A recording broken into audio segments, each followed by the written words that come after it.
What it do, boo-boo? Welcome back to the channel. Sorry to call you boo-boo. I don't know you like that. I apologize. I shouldn't be calling you out of your name. Anyways, man, let's check out some of the stats. You see what the homie Wendell Williams did, man. This past season, incredible stats. 94.3 QB rating. Threw for over 4,000 yards, 28 TDs, and he threw 20 interceptions. Definitely a quarterback that could be one of the best quarterbacks in the whole league, man. Moving forward, we definitely got to get those interceptions down. But hey, at the end of the day, the man is having a pretty good start to his career. 48 TDs, 42 interceptions to kick off his career with those two first seasons. Rookie, 1,685 yards, 22 TDs, carried the rock 327 times. So far, he has 2,229 carries. Some running backs tell you that after they hit the 2,000 carry mark, that's when they start to decline a little bit. But hey, this is a video game, so we're going to feed him as much as we possibly can.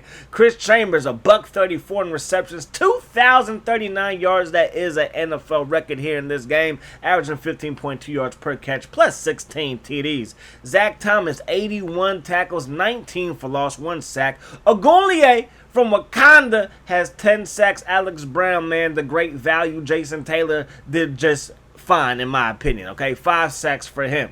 Madison led the team, in 6 interceptions. All right, Wendell Williams, the highest QB rating in the whole NFL, 94.3. Of course, you already know his yardage. That was number one as well, followed by Tom Brady and Peyton Manning. When it came to TDs, he was second behind Peyton Manning, 30 for Peyton Manning. Drew Brees had 27, and of course Wendell with 28, right in between the two of them. The low number for interception was 9 by Jake Delhomme, the homie. I believe he was not the full-time starter for the Giants. Tony Lake, he led the league in interceptions, 32 interceptions. I believe Peyton Manning threw for 32 as well as a rookie. I believe that's what he did. So that would be a record, or at least tied the record.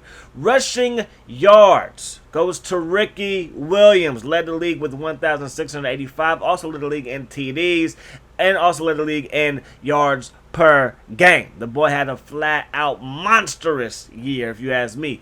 Chris Chambers led the league with 1,134 receptions, and of course led the league in receiving yards and led the league in receiving touchdowns as well with 16. Dante Stallworth, Marvin Harrison tied for second with 15 TD receptions. Mark Dixon led the league in pancake blocks. That's what I like to see. Defense, Brian Urlacher led the league with 140 tackles. 19 tackles for loss goes to the homie Howard. Zach Thomas tied for first as well. Also linebacker 55 from the Colts. Don't know who that is. Could be like Gary Brackett or somebody. I really don't know. I might have to do some research to get that guy his name. Sacks go to Howard as well with 18. Walker had 16. And then Holman, he had 16 as well. Walker also had an INT. How that happened? Anyways, man, did that happen versus us?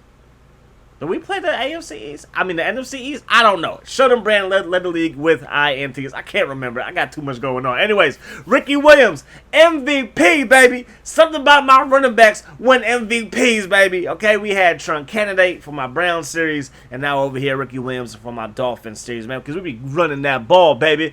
Chris Chambers, he finishes second for MVP and second in Offensive Player of the Year. But we had a whole bunch of Dolphins, had a whole bunch of Colts, too. I remember when they were in the same division way back when, okay? Don't age me though. Alright, anyways, man. Offensive Rookie of the Year goes to Rashard Sherry. Lions, they love receivers. They just love receivers, man.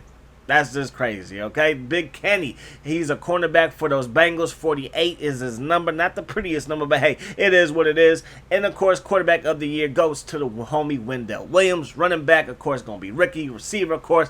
I mean, it's like the triplets, baby. It's like the triplets. And we got an O-line the ball. It's like the triplets. They got Novacek as well because we got McMichael at tight end. I mean, hey, we had a fantastic season stat-wise. Record-wise, it was rough. And don't say your boy can't kick. Kicker of the year, Orlando Murray. All right, Marvin Lewis, he won Coach of the Year. So Pro Bowl, he go to Pro Bowl, guys. But yeah, season started off rough. Season started off extremely rough. Yeah, I felt like we had to run the table. We did so for the most part, but when the Saints came to town, they beat us. But then we had to beat the Bills. We did that. We had to beat the Broncos. We did that. We had to beat the Steelers, and we did that. So instead of going like 11-5, we went 10-6 with that one hiccup the second half of the season versus those New Orleans Saints, like I mentioned. So we did the job, win the postseason. As far as the Pro Bowl is concerned, if we don't make it to the Super Bowl, then I'm going to send the Super Bowl, sim it like I usually do, and I'm also going to probably play the Pro Bowl on like 3-minute quarters, just so we can see our guys out there in those jerseys in Honolulu. And yeah, that'll be the episode. That'll be that like last episode of season 3, and then we'll go into the season 4 off season. When it comes to the off season for this franchise and for my Browns franchise and for any other franchise that I do on this channel, we are going to set some rules for the off season.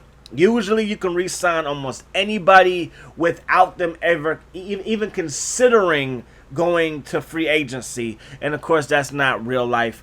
So I'm gonna try to make it more realistic. We're only going to sign a handful of guys, whether we have the cap room or not. We're only gonna try to re-sign about 5 guys. All right. So everybody else that we get is going to be via free agency, but we can only target 1 or 2 guys during the first free agency period, and then when the free agency period is over, of course, when the preseason is about to start, you can go back to free agency and sign a whole bunch of guys.